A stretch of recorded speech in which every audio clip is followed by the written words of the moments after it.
सांचे दरबार की जय। जय जगत जननी माता जी ट्वाडी सदा ही जय। बोल मेरे दिल वाली सरकार की जय। सिया राम सिया राम सिया राम। सात संगत जी, आज की साखी का जो विषय है वो है सत्संग जाने की महिमा। राजा हरिश्चंद्र की रानी तारामती बहुत ही सत्संगी स्वभाव की थी, पर राजा हसन में नहीं जानता था कि वो रात को चुपके से पति के बिना राजा को पता न चले और वो सत्संग अमृत वेला के सुबह संगत जी वो सत्संग में जाती थी। एक दिन राजा ने देखा कि मेरी पत्नी सुबह दिखी नहीं, तो राजमहल में चारों तरफ उसने चक्कर लगाए, परंतु उसकी पत्नी न मिली और वो सत्संग पे चली गई थी। राजा सोचा वो आएगी तो मैं उससे पूछूंगा तुम कहाँ जाती थी।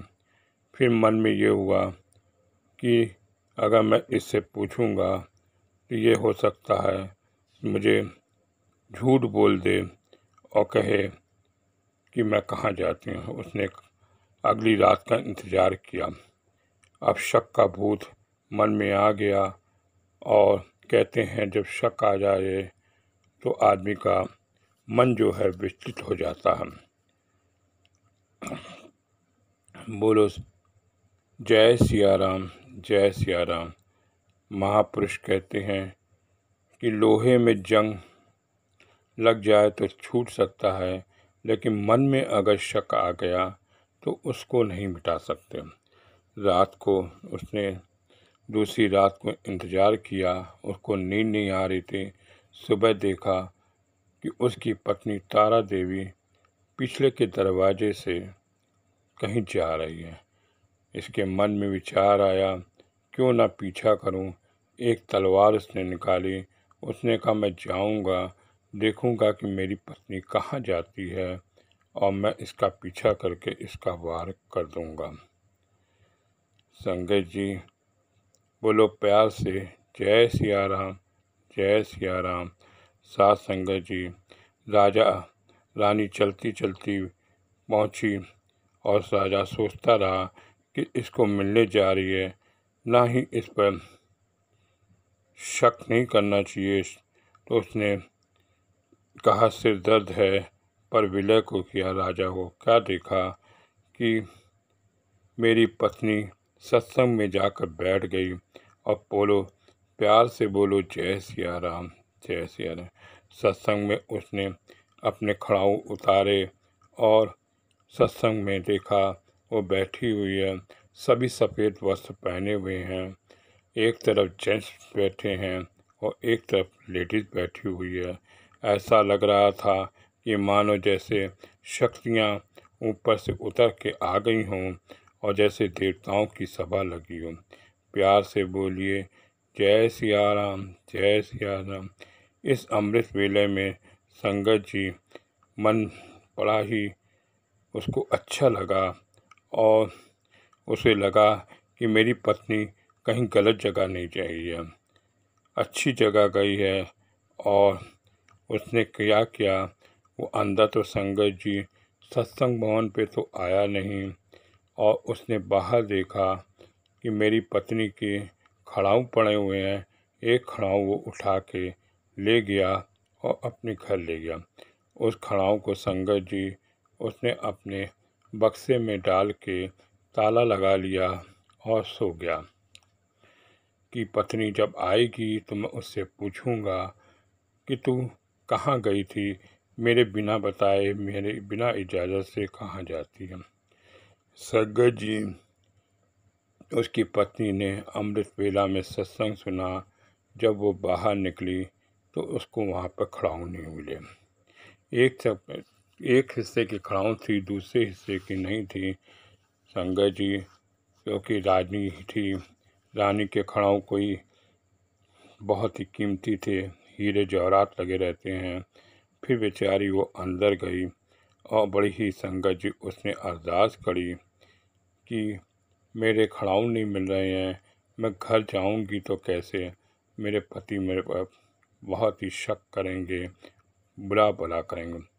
संगत जी वो बड़े ही प्यार से अरदास करती है कि मेरी खड़ाऊ मिल जाए। तो मेरे हजूर बाबा जी अपनी बेटी का दुख देखकर कि जो अमृत वेला सत्संग में आई हुई है उसका दुख न देखा। जब वो बाहर निकलती है तो वैसे ही संगत जी उसकी जोड़ी खड़ाऊ वहाँ पड़ी होती है और वो उसको पहन के संगत जी घर चली जाती है।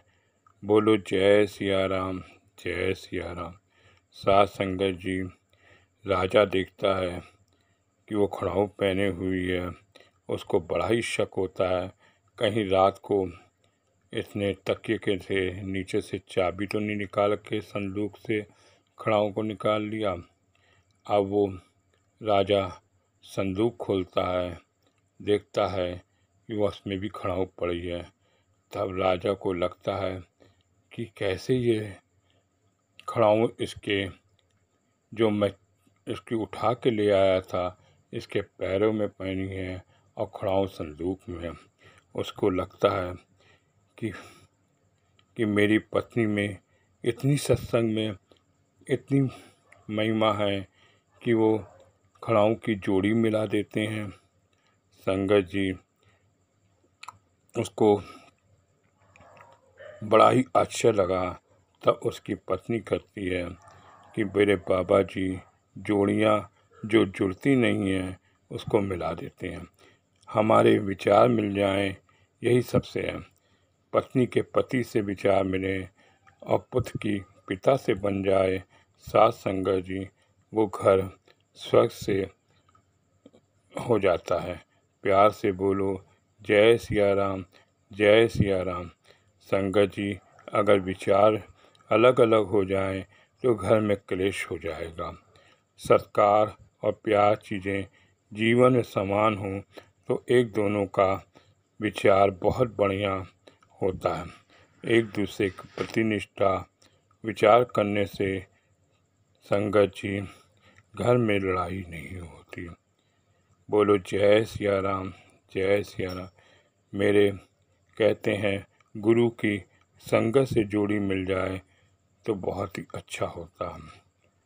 संगत जी अब उसने अपनी पत्नी को बताया कि जब तू सत्संग में गई थी मैं पीछे पीछे गया था, वहाँ का सत्संग में देखा तुम आराम से सत्संग सुन रही है। तब पत्नी बड़े प्यार से कहती है महाराज जी आप सत्संग में आए, उस अमृत वेला में आपने अमृत का पिया नहीं, ये अच्छा नहीं किया। तब उसको बड़ा ही आश्चर्यजनक लगता है कि सत्संग में जाने से कैसे गुरु अपने सेवकों को जोड़ लेते हैं। तब वो अपनी पत्नी से कहता है कि कल से जब तुम सत्संग जाना तो मुझे भी लेके जाना। संगत जी इस तरह से उसकी पत्नी से साथ वो सत्संग जाने लगा और बहुत अच्छा लगने लगा। संगत जी एक दिन वो अपनी पत्नी से कहता है कि संगत हमारे घर आए तो कैसा लगेगा। उसने अरदास करी और राजमहल में संगत जी सत्संग होने लगा। बड़ा ही अच्छा लगा, सारे संगत के लोग आए और भजन कीर्तन हुआ। संगत जी उसका पति सत्संग भवन में नहीं बैठा, जहाँ संगत जी जूते की जोड़ियाँ थी वहाँ देखो सत्संग जी वो सेवा कर रहा था। अपने कुर्ते से के वो जोड़ियों को चूमता था और साफ करता था कि संगत मेरे घर आई।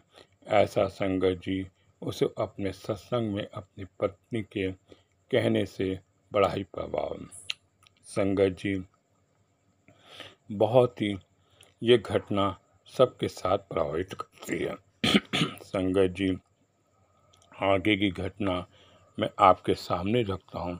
संगत जी, मैं इस सत्संगी परिवार से नहीं हूँ, लेकिन 1988 में संगत जी मेरी शादी हुई।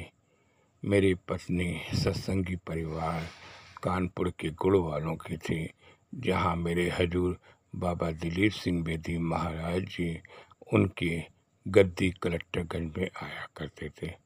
वो सत्संग से जुड़ी हुई थी, लेकिन मैं नहीं जुड़ा था।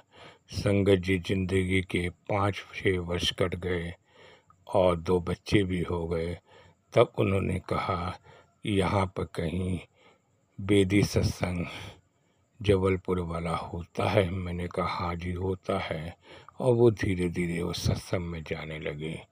घर में सत्संग का माहौल नहीं था, सास का डर था, लेकिन धीरे धीरे संगत जी एक दिन वो हजूर के स्वरूप और माता जी के स्वरूप उसने अपनी गृहस्थी अलग करने पे संगत जी छोटा सा मंदिर बना दिया। अब संगत जी मेरे घर में हजूर जी का आगमन हो गया और मैं अपनी पत्नी को सत्संग लेके जाता था और छोड़ आता था।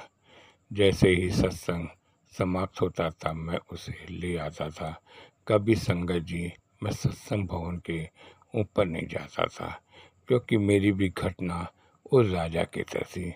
संगत जी धीरे धीरे उसने सत्संग की हजूर की बातें बताना शुरू कर दी, और मेरा धीरे धीरे संगत जी सत्संग में विश्वास पड़ गया।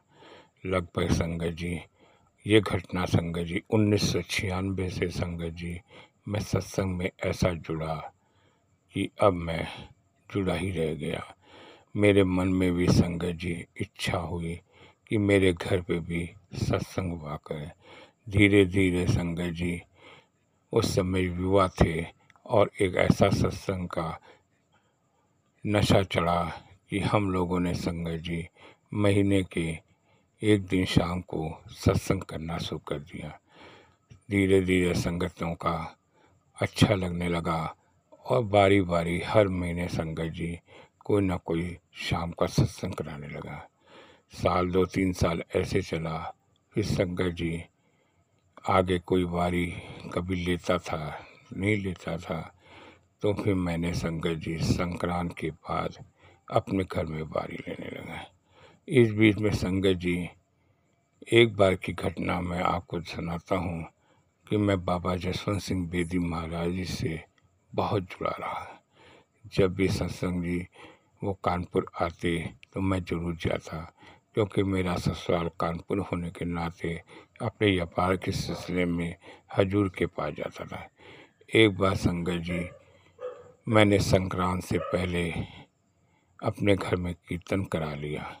तब मेरे हजूर बाबा जसवंत सिंह बेदी सुबह 4 बजे सपने में आए संक्रांत के संडे को कि बेटा मैं तो आया हूँ, गंगा किनारे बैठे हैं, तुम हलवा पूड़ी का प्रसाद मुझे भोग नहीं लगाओगे? तुमने तो एक बड़ी गलती कर दी कि तुमने 1 हफ्ते पहले अपने घर में सत्संग कराया। मैं तो तेरे घर संक्रांत के बाद जब सत्संग होता हूँ मैं विराजमान रहता हूँ। आगे से मैंने उस गलती को संगत जी सुधारा, और संगत जी संक्रांत के बाद जो भी संडे पड़ता था मैं सत्संग अपने घर पे करता था।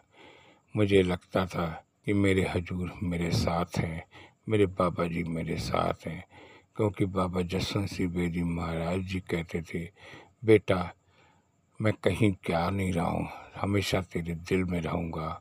वो आज शंकर जी उनके प्रकाश उत्सव में उनकी बड़ी याद आती है, और ऐसा लगता है कि वो हमारे साथ विराजमान हैं। और संगत जी इस तरह से मेरे घर पे मेरे हजूर बाबा दिलीप सिंह बेदी, परम पूज्य माता जी और बाबा जसवंत सिंह बेदी के स्वरूप रखे हुए हैं, जहाँ पे संगत जी उनके हमें दर्शन होते हैं और हमारे घर की कृपा दृष्टि बनाए रखते हैं। बोल सांचे दरबार की जय। जय जगत जननी माता जी ट्वाडी सदा ही जय। बोल मेरे दिल वाली सरकार की जय। सिया राम सिया